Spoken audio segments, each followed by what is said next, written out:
Education ground চ্যানেলে সকলকে জানাই স্বাগত। আশা করি সকলে ভালো আছো। আমি তোমাদের সঙ্গে সৌরভ। আজকে আমরা WBSSC ক্লার্কশিপ এবং গ্রুপ ডি কে টার্গেট করে একটি জেনারেল স্টাডিজ এবং ম্যাথের সেট নিয়ে এসেছি।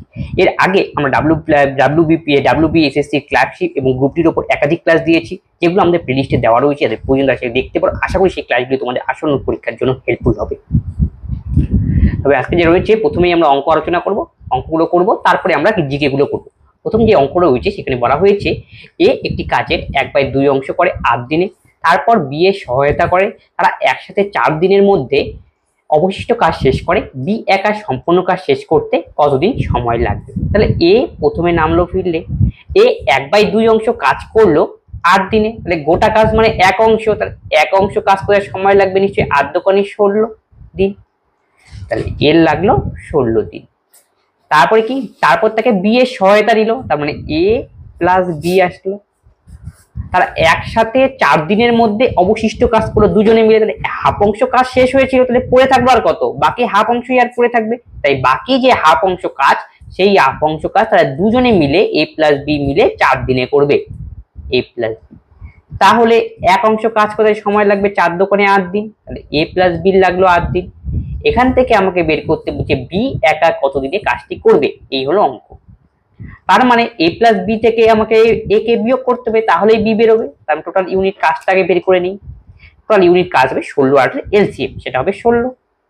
এখান থেকে এফিসিয়েন্সি বের করব, এর এফিসিয়েন্সি হবে 16 কে 16, আর এ প্লাস বি এফিসিয়েন্সি 16 কে 8 দিয়ে ভাগ, 8 দোকানে 16। আমাদের দরকার বি এর টাইম বের করা। তাহলে বি এর টাইম বের করতে গেলে আমাদের প্রয়োজন বি এর এফিসিয়েন্সি, তাহলে এ প্লাস বি দুজনের এফিসিয়েন্সি 2 আর এর এফিসিয়েন্সি 1, তাহলে এ প্লাস বি থেকে যদি আমরা এর এফিসিয়েন্সি বিয়োগ করি তাহলে বি এর এফিসিয়েন্সি পাবো, সেটা হবে 2 এর থেকে 1 বিয়োগ, তার মানে 1 হবে বি এর এফিসিয়েন্সি। আর বি এর টোটাল ইউনিট কাজ কত? 16। এই যে টোটাল ইউনিট কাজ উপরে দিয়েছি, তাকে এফিসিয়েন্সি দিয়ে ভাগ করেছি, তার মানে আমাদের টাইম বের হবে। তাহলে বি এর টাইম লাগবে 16 দিন।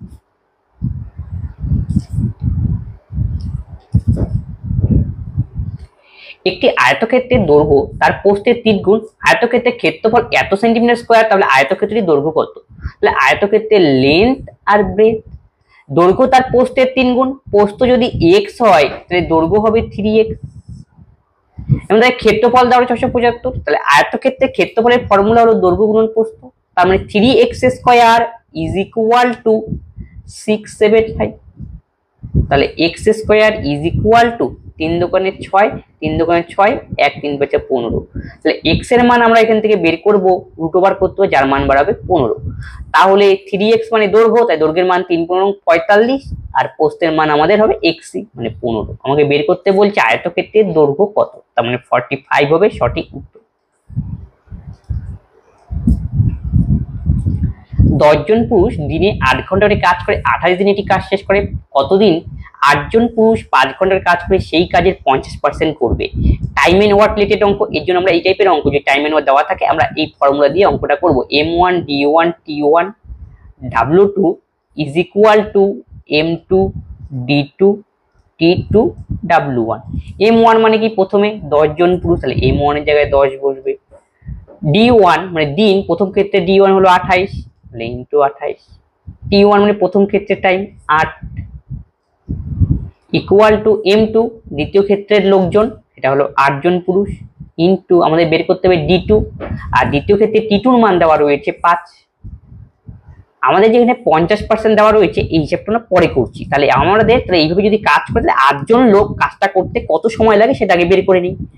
তাহলে 8 8 কাটা, 5 দোকানে 10, তাহলে d2 এর মান আমরা বের করলাম 28 দোকানে 56। তাহলে প্রশ্নে এখন বলতে যদি গোটা কাজটা করে তাহলে তার 56 দিন সময় লাগবে, কিন্তু গোটা তো করবে না, বলছে সেই কাজে 50% করবে, মানে অর্ধেক করলে, অর্ধেক করলে অর্ধেক সময় লাগবে, তার মানে 56 এখন অর্ধেক হয়ে যাবে, তখন নতুন এখন টাইম হবে 28। এটাই বলছে 50% এর হিসাব। তাহলে অপশন এ। একটি সমবাহু ত্রিভুজের প্রতিটি বাহু দৈর্ঘ্য 6 সেমি, তার ক্ষেত্রফল কত? সমবাহু ত্রিভুজের ক্ষেত্রফল বের করার ফর্মুলা হলো √3/4 ইনটু বাহু স্কয়ার। √3/4 আর বাহুর মান এখানে হচ্ছে 6, 6 6 36, 4 9 36, তাই 9√3 সেন্টিমিটার স্কয়ার। Option A. একটি টেবিলে চিহ্নিত মূল্য মানে মার্ক প্রাইস দেওয়া রয়েছে 1880 টাকা এবং 15% ছাড়ে যদি বিক্রি করে, ডিসকাউন্ট যদি 15% দেয়, তাহলে টেবিলটির বিক্রয় মূল্য কত হবে। কোনো জিনিসে যদি আমরা মার্ক প্রাইস জানি, সেখান থেকে বিক্রয় মূল্য বের করতে বলেছে, তাহলে কিভাবে বের করবো? মার্ক প্রাইস থেকে বিক্রয় মূল্য। তার মানে আমরা জানি সবসময় ছাড় কিসের উপর দেওয়া হয়? মার্ক প্রাইসের উপর ছাড় দেওয়া হয়। তাহলে মার্ক প্রাইসের উপর কত পার্সেন্ট ছাড় দেওয়া হয়েছে? 15%। তারপরেই আমরা পেয়েছি এই বিক্রয় মূল্যটা। এই হলো লজিক। তাহলে মার্ক প্রাইস আমাদের দেওয়া ছিল 1880, সেই মার্ক প্রাইসের উপর 15% ছাড় দিবে। তার মানে কি 15% বাদ যাবে 100 থেকে। 100 থেকে যদি 15 বাদ যায় তাহলে 85/100। তাহলে এটা যে মানটা পাবো সেটা এখন আমাদের এসপির মান। এই শূন্য কাটো। 585, 5 দোকানে 10, 2 দিয়ে কাটলে 9 দোকানে 18, 4 দোকানে 8। তাহলে 94 কে গুণ করতে হবে আমাদের 17 দিয়ে। 4 17 68, 68-র 8, হাতের হলো 6, 9 17 153, 153 6 যোগ করলে 159। তাহলে সঠিক উত্তর হবে আমাদের 1598, অপশন ডি। একজন ব্যক্তি নৌকা চালিয়ে স্রোতের অনুকূলে 6 ঘন্টায় 66 কিলোমিটার যায়, স্রোতের প্রতিকূলে 8 ঘন্টায় 72 কিলোমিটার যায়, স্রোতের গতিবেগ কত? অনুকূল মানে ডাউন স্ট্রিম। ডাউন স্ট্রিমের গতিবেগ দেওয়া রয়েছে 66 কিলোমিটার যায় 6 ঘন্টায়। তাহলে গতিবেগ মানে কি? টোটাল ডিস্টেন্সকে টাইম দিয়ে ভাগ করবো, তার মানে 66 কিমি ডিস্টেন্স। সেই ডিস্টেন্সটা অতিক্রম করে 6 ঘন্টা, তার মানে ডাউন স্ট্রিমের গতিবেগ আমরা এখান থেকে বের করে নিলাম 11 কিলোমিটার পার আওয়ার। আর আমরা এখান থেকে আপস্ট্রিমের গতিবেগটাও বের করে নিই একইভাবে। টোটাল ডিস্টেন্স আমাদের 72, সেই দূরত্ব অতিক্রম করতে সময় লাগে 8, দূরত্ব বাই সময় মানে গতিবেগ 9 কিলোমিটার পার আওয়ার। আমাকে বের করতে বলি স্রোতের বেগ। স্রোতের বেগ বের করার ফর্মুলা হলো downstream minus upstream divided by 2। ডাউন স্ট্রিমের মান 11 এবং আপস্ট্রিমের মান 9, তাকে 2 দিয়ে ভাগ করবো। 11 থেকে 9 গেলে 2, 2 কে 2 দিয়ে ভাগ করলে 1 কিলোমিটার পার আওয়ার। এটাই হবে স্রোতের বেগ। 4টি সংখ্যা 1:2:3:5 অনুপাতে রয়েছে, তাদের যোগফলের দ্বিগুণ 44 হলে প্রতিটি সংখ্যার ঘনক থেকে 3 বিয়োগ করে প্রাপ্ত সংখ্যার অনুপাত কত? 4টি সংখ্যার অনুপাত এখানে দেওয়া রয়েছে 1:2:3:5। তাহলে আমি বলতে পারি প্রথম সংখ্যা হলো আমাদের x, দ্বিতীয় সংখ্যা আমাদের 2x এবং 3 নম্বর সংখ্যাটা আমাদের 3x, পরেরটা হবে 5x। এখন কন্ডিশনে বলা হয়েছে তাদের যোগফলের দ্বিগুণ 44 হয়, মানে সবগুলোকে যোগ করতে বলা হয়েছে। যোগ করলে আমরা পাবো 5 3 8, 8 আর 2 10 থেকে 11, তাহলে 11x যোগ করলাম। যোগ করতে বলা হয়েছে যোগফলের 5 3 8 2 10 থেকে 11, তাকে দ্বিগুণ করতে বলা হয়েছে, দ্বিগুণ করলাম। তাহলে আমাদের অ্যান্সার হয় 44। তাহলে 2 দিয়ে কাটো, 22 দোকানে 44। তাহলে x এর মান আমরা এখান থেকে বের করলাম 2, 11 দিয়ে কাটাকাটি গিয়েছে। তাহলে x এর মান এখানে 2। এখন প্রশ্নে বলেছে প্রতিটি সংখ্যার ঘনক থেকে 3 বিয়োগ করলে প্রাপ্ত সংখ্যাগুলির অনুপাত কত? তাহলে প্রতিটি সংখ্যা আমাকে আগে বের করতে হবে। তাহলে x এর মান 2, প্রথম সংখ্যা 2, দ্বিতীয় সংখ্যা আমাদের 4, তৃতীয় সংখ্যা 3 দোকানে 6, আর 4 নম্বর সংখ্যাটা হবে আমাদের 5 দোকানে 10। x এর মানটা বসিয়ে দিলাম, 2 কে 2, 2 দোকানে 4, 3 দোকানে 6 আর 5 দোকানে 10। এখন কি বলছে? প্রতিটি সংখ্যার ঘনক করতে বলা হয়েছে। তাহলে 2 এর কিউব করব 8, 4 এর কিউব করব 64, 6 এর কিউব 216 আর 10 এর কিউব 1000। তারপর প্রত্যেকটার থেকে 3 বিয়োগ করে অনুপাত করতে বলেছিল। 8 এর থেকে আমাকে 3 বিয়োগ করতে বলা হয়েছে, তাহলে 5। 64 থেকে 3 বিয়োগ করতে বলা হয়েছে, 64 থেকে 3 গেলে কত? 61। আর 216 থেকে 3 বিয়োগ করতে বলা হয়েছে 213, আর 1000 থেকে 3 গেলে বিয়োগ করে 997। এদের অনুপাত বের করতে বলেছে। এই হলো অঙ্ক। আর এগুলো তো কাটাকাটি যাচ্ছে না, তাই এটাই হবে আমাদের কারেক্ট অ্যান্সার। 5 61 213 997, option D. একটি আয়তক্ষেত্রের দৈর্ঘ্য প্রস্থ 8% 5% বৃদ্ধি করলে ক্ষেত্রফল কত শতাংশ বৃদ্ধি করবে? এই জন্য ডাইরেক্ট যখন বলবে এরকম দৈর্ঘ্য প্রস্থ বৃদ্ধি, তাই জন্য ডাইরেক্ট তোমরা এই ফর্মুলাটা ইউজ করো। এটা হলো a plus b plus ab by 100। এর মান 8 আর b এর মান 5 প্লাস 5 8 40 ডিভাইডেড বাই 100। তাহলে 8 5 13.5, এত পার্সেন্ট বৃদ্ধি হবে ওভারঅল এরিয়া।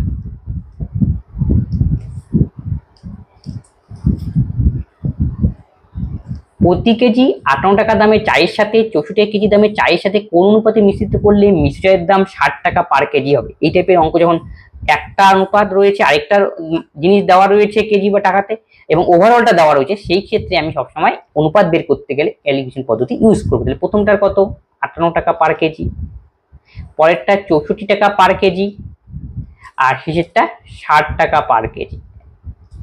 তাহলে এলিগেশন বিয়োগ করতে হবে, 64 থেকে 60 বিয়োগ করো 4, 60 থেকে 58 বিয়োগ করলে আমাদের হবে 2।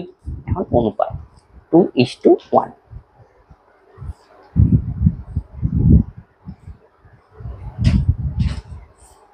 Option C. দুটি সংখ্যা লসাগু 840 এবং তাদের গসাগু 7, একটি সংখ্যা 56 হলে অপর সংখ্যাটি কত?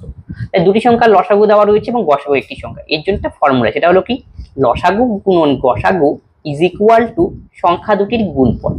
লসাগুর মান দেওয়া রয়েছে 840 ইন্টু গসাগুর মান দেওয়া রয়েছে 7, এবং একটি সংখ্যা মানে এর মান ধরে নাও 56, আমাকে বির মান বের করতে হবে। এবার কাটাকাটি করো, 7 8 56, 8 8 8 0 5, তাহলে বির মান আমরা পাবো 105। Option C.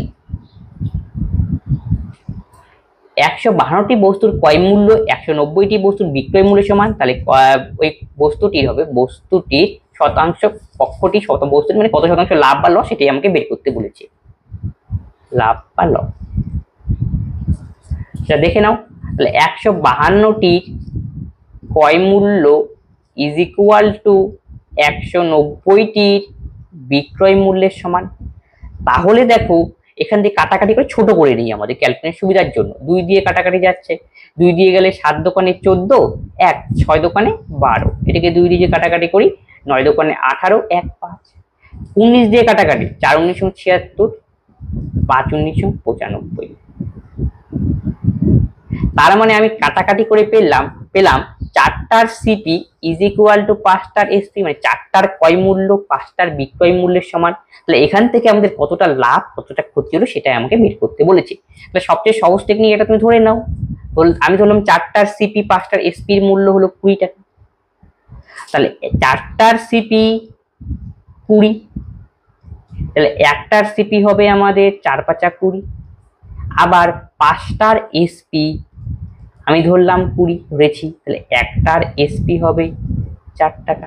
তার মানে সিপি আমাদের 5, এসপি আমাদের কত 4, তাহলে লস হলো লাভ হলো, এসপি কম আর সিপি বেশি, লস হলো কতটা 1 লস। আর লসের হার সবসময় আমরা কস্ট প্রাইসের উপর বের করি, ইন্টু 100, 5 করি 100, 20% লস।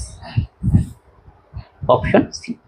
তোমরা একটা পরীক্ষা সময় ডাইরেক্ট অঙ্ক করবে, কি করবে এটা না ধরে আমরা একবারে করতে পারি, 4 আর 5, 4টা সিপি 5টা এসপি বিয়োগ করে নাও, 5 থেকে 4 গেলে কত 1, আর এসপি কত 5 ইন্টু 100, 5 20 100, 20% লস। দেখো এসপিটা বেশি 5টা, এই জন্য লস হবে, এভাবে বুঝে নেবে। একটি বৈদ্যুতিক খুঁটি এবং 80 মিটার দৈর্ঘ্যের একটি সেতু অতিক্রম করতে 240 মিটার লম্বা একটি ট্রেনের গৃহীত সময়ের অনুপাত কত? তার মানে ট্রেনের গতিবেগটা ফিক্সড, এটাই তোমাকে ঠিক করতে অঙ্ক করতে হবে। একটি বৈদ্যুতিক খুঁটি এবং 80 মিটার দৈর্ঘ্যের একটি সেতু, তাহলে একটা ট্রেন যখন একটা পোস্টকে অতিক্রম করবে বা একটা খুঁটিকে অতিক্রম করে, তখন কি ট্রেন তার নিজের দৈর্ঘ্য অতিক্রম করে? তাহলে ট্রেনের দৈর্ঘ্য দেওয়া রয়েছে এখানে 740 মিটার লম্বা একটি ট্রেন, 240 ধরো ট্রেনের লেন্থ, এটা ট্রেনের লেন্থ। ট্রেনের গতিবেগ তো আমরা জানি না, আমি ধরলাম ট্রেনের গতিবেগ x metre per second. 240 metre লম্বা যখন ট্রেনটা যখন একটা খুঁটিকে অতিক্রম করবে, তখন তার ট্রেনটা নিজের দৈর্ঘ্য অতিক্রম করবে। 240 মিটার ট্রেন অতিক্রম করবে, আমি ধরছি ট্রেনের গতিবেগ x মিটার পার সেকেন্ড, টাইমটা কত লাগবে x মিটার x, এটাই হলো টাইম। এটা কিসের টাইম আমরা বের করলাম, যখন একটা খুঁটিকে অতিক্রম করে, খুঁটিকে। ক্লিয়ার? এরপরে বলেছে যখন এটা এবার খুঁটি গেল, এবার 20 কে অতিক্রম করবে, ট্রেন যখন 20 কে অতিক্রম করবে তখন ট্রেনের লেন্থের সঙ্গে ব্রিজের লেন্থ জুড়ে নিতে হয়। ট্রেনের লেন্থ এখানে 240 দেওয়া রয়েছে, আর ব্রিজের লেন্থ এখানে 80, যুক্ত করে নাও, তাহলে হবে আমাদের 8 4 12, 320 মিটার। এই যে 320 মিটার ডিস্টেন্স অতিক্রম করবে সেই ওই ট্রেনটাই, তার মানে গতিবেগ তো ফিক্স, তাহলে এক্সই হবে। এখন আমি কি করলাম, দূরত্বকে গতিবেগ দিয়ে ভাগ করলাম, দ্বিতীয় ক্ষেত্রে টাইম। এখন যে দুটো আমি টাইম পেলাম, এই দুটো টাইমের রেশিও কত সেটাই আমাকে বের করতে বলেছে। প্রথমে খুঁটির ক্ষেত্রে, তারপরটা বীজের ক্ষেত্রে। এই হলো লজিক।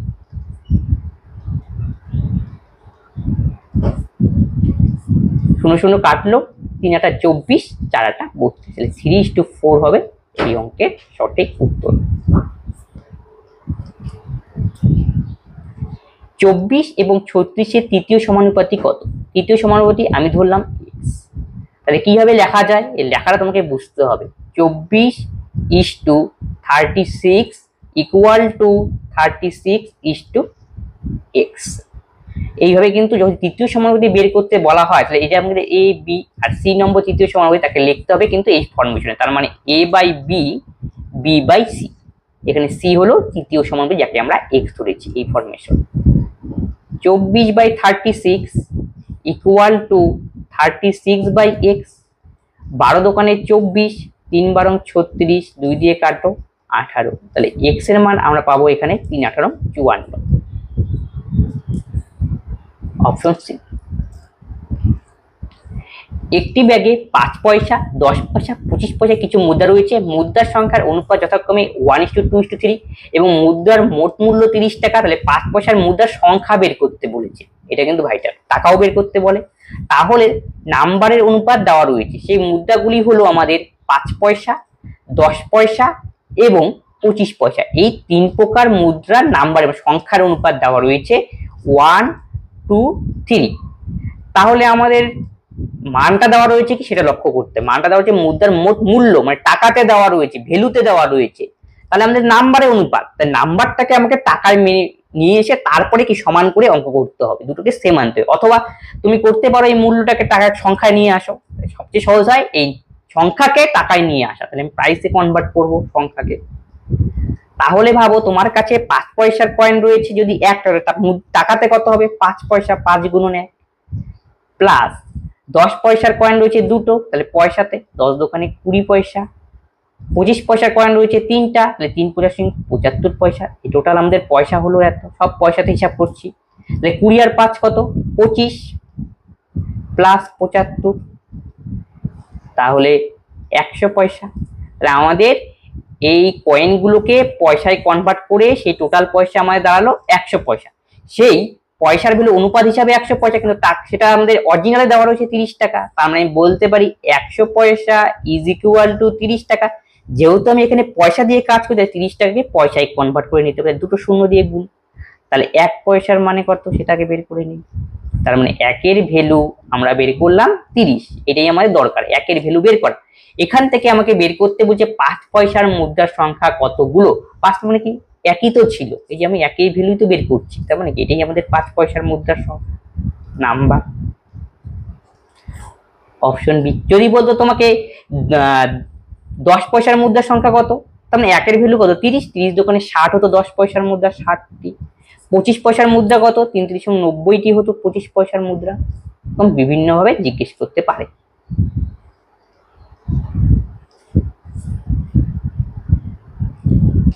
ছিয়াত্তর কিলোমিটার পার আওয়ার গতিবেগে চলা একটি ট্রেন 27 সেকেন্ডে 450 মিটার দীর্ঘ প্ল্যাটফর্ম অতিক্রম করে, ট্রেনের দৈর্ঘ্য কত?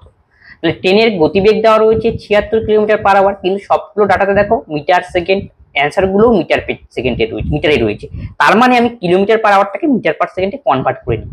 কিলোমিটার পার আওয়ার থেকে মিটার পার সেকেন্ডে কনভার্ট করতে গেলে 5/100 দিয়ে গুণ করতে হয়।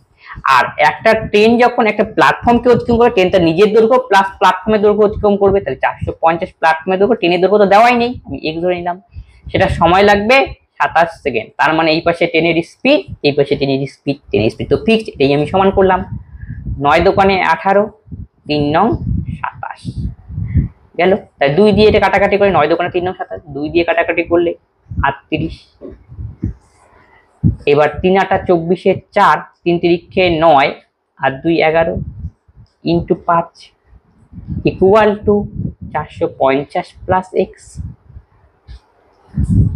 এবার তুমি গুণ করে দাও, 5 তো 2 দিয়ে করেছি, 3 দিয়ে 3 8 24 4, 3 3 9 11, 5 4 5 20, 5 11 55 আর 2 57 মাইনাস 420 ইকুয়াল টু এক্স। তাহলে বিয়োগ করলে 0 0 সাথে 5 5 থেকে 4 বিয়োগ করলে, তাহলে এক্স এর মান পেলাম 120। এই এক্স এর মানই আমাদের দরকার, এটাই আমাদের ট্রেনের লেন্থ।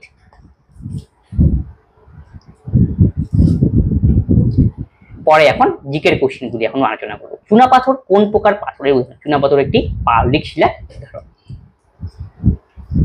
নিম্নের কোনটি পশ্চিমবঙ্গের সর্বোচ্চ পর্বতশৃঙ্গ? পর্বতশৃঙ্গ হলো সান্দাকফু, যার উচ্চতা 36 মিটার।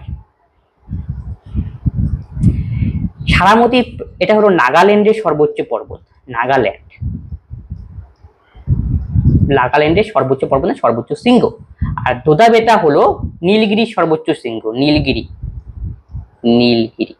নীলগিরির সর্বোচ্চ শৃঙ্গ হলো দোদাবেতা। এই নীলগিরি পর্বত কেরল, কর্ণাটক আর তামিলনাড়ুর মধ্যে রয়েছে।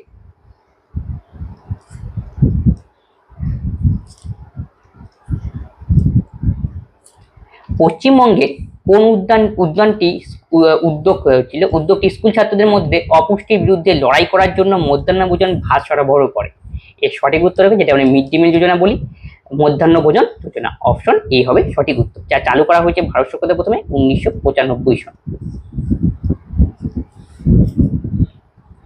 বাংলার গ্র্যান্ড ক্যানিয়ন কোথায় অবস্থিত?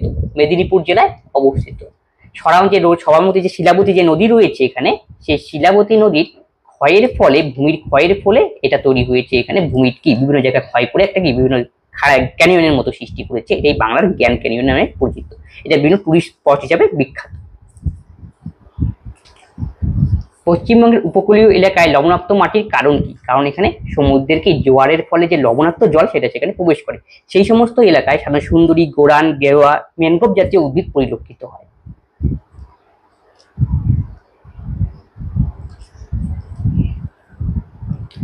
বঙ্গভঙ্গের পরই নিচের কোন আন্দোলন হয়েছিল? বঙ্গভঙ্গের পরে হয়েছিল স্বদেশী আন্দোলন।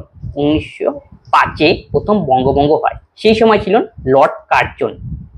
আর এই বঙ্গভঙ্গরই সঙ্গে রিলেটেড করে তৈরি হয়েছিল স্বদেশী আন্দোলন। আইন অমান্য আন্দোলন হয়েছিল 1930 সনে।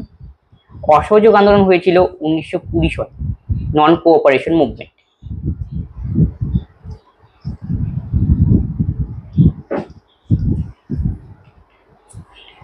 দামোদর উপত্যকায় প্রাচীনতম কয়লা খনি কোনটি? Option C Raniganj. দুর্গাপুরও রয়েছে পশ্চিমবঙ্গে। দুর্গাপুরকে বলা হয় পশ্চিমবঙ্গের রুর।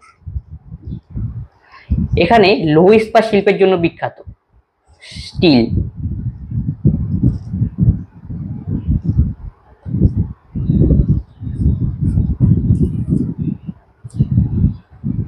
ড্যাশ নামক একটি যন্ত্র দ্বারা বৃষ্টিপাত পরিমাপ করা হয়। বৃষ্টিপাত পরিমাপ করা হয় রেইনগজ যন্ত্রের সাহায্যে। খ্রিস্টীয় 12 শতকে রাজতরঙ্গিনী বইটি কোন রাজ্যের ইতিহাস নিয়ে লেখা? সেই রাজতরঙ্গিনী বই থেকে আমরা কাশ্মীরের ইতিহাস জানা যায়। এই রাজতরঙ্গিনী বইটি লিখেছিলেন কলহন।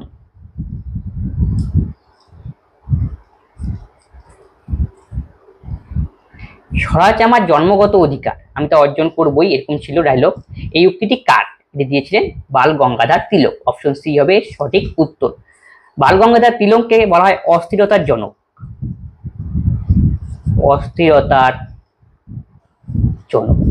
ভ্যালেন্টাইন চিরোল তাকে এই আখ্যা দিয়েছিলেন।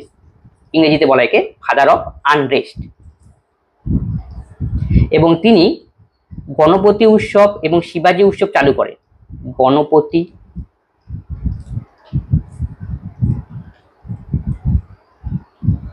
ও শিবাজী উৎসব চালু করেন। তার বিখ্যাত কতগুলি পত্রিকা সম্পাদক রয়েছে, সেটা মারাঠি ও কেশরী। এটা তার পত্রিকা।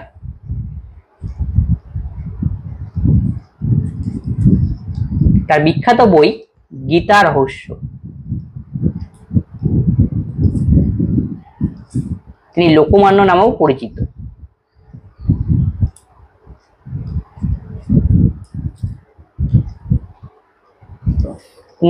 জুন শনিবার আইসিসি টি20 ওয়ার্ল্ড কাপ 2024-এর ফাইনাল শিডিউল হবে কোথায় হয়েছিল? এর সঠিক উত্তর হবে option A Kensington oval, Barbados. হবে সঠিক উত্তর ওয়েস্ট ইন্ডিজ। আর এতে ইন্ডিয়া জয়লাভ করেছিল সাউথ আফ্রিকাকে হারিয়ে।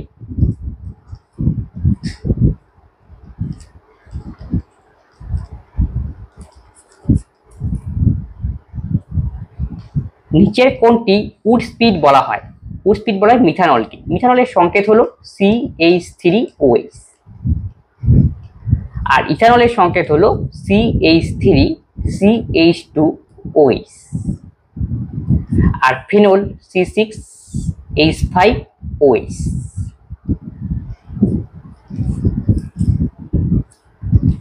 ভারতের সবুজ বিপ্লবের জনক কাকে বলা হয়? অপশনেতে রয়েছে APJ Abdul Kalam, option B M S Swaminathan, option C CN Rao, option D Norman Borlaug. এর সঠিক উত্তর হবে অপশন বি এম এস স্বামীনাথন। ভারতের সবুজ বিপ্লবের সময় তার গুরুত্বপূর্ণ ভূমিকা ছিল এবং ইনি ছিলেন ভারতীয় সবুজ বিপ্লবের জনক। যদি বলে ওভারঅল ওয়ার্ল্ডের যদি বলে সবুজ বিপ্লবের জনক, সেই ক্ষেত্রে আনসার ঠিক করতে হবে নরমান বল্লভ ওয়ার্ল্ড।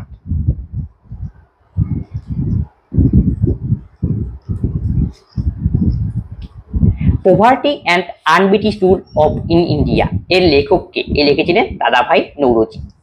দাদাভাই নৌরোজিকে grand old man of India বলা হয়। Man of India. তিনি তার বইয়ে ড্রেইন অফ ওয়েলথ এর থিওরি দিয়েছিলেন, সম্পদের নির্গমন।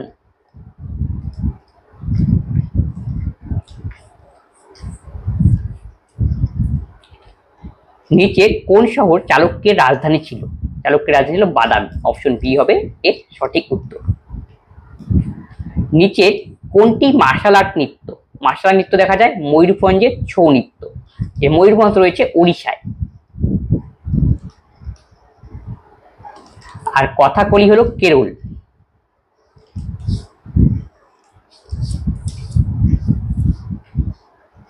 ভিক্টোরিয়া হ্রদ নিচের কোন দেশে অবস্থিত? অপশনতে রয়েছে Zambia, Kenya, Ethiopia, option B Tanzania, Uganda, Kenya, এবং অপশন সি মার্কিন যুক্তরাষ্ট্র, কানাডা, এবং দ্বিতীয় রয়েছে তানজিনিয়া, নাইজেরিয়া, মিশর। এর সঠিক উত্তর হবে অপশন বি তানজিনিয়া, উগান্ডা এবং কেনিয়া। এটা মেনলি আফ্রিকাতে রয়েছে।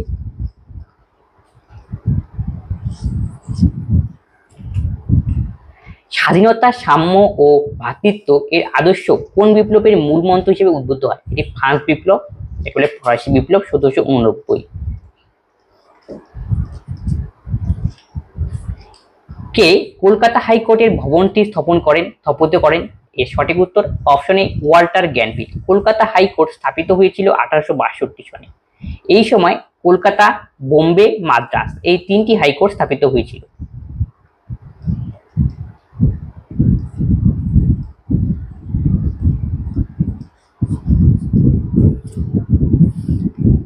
নিচের কোনটি ক্রিকেটের সাথে সম্পর্কিত নয়? অপশন থেকে ফ্রি হিট, এটা ক্রিকেটের সঙ্গে সম্পর্কিত, অফ ড্রাইভ ক্রিকেটের সঙ্গে, সিডি পয়েন্টও ক্রিকেটের সঙ্গে। তাই সঠিক উত্তর হবে অপশন বি গ্যাম্বি, এটি দাবার সাথে রিলেটেড।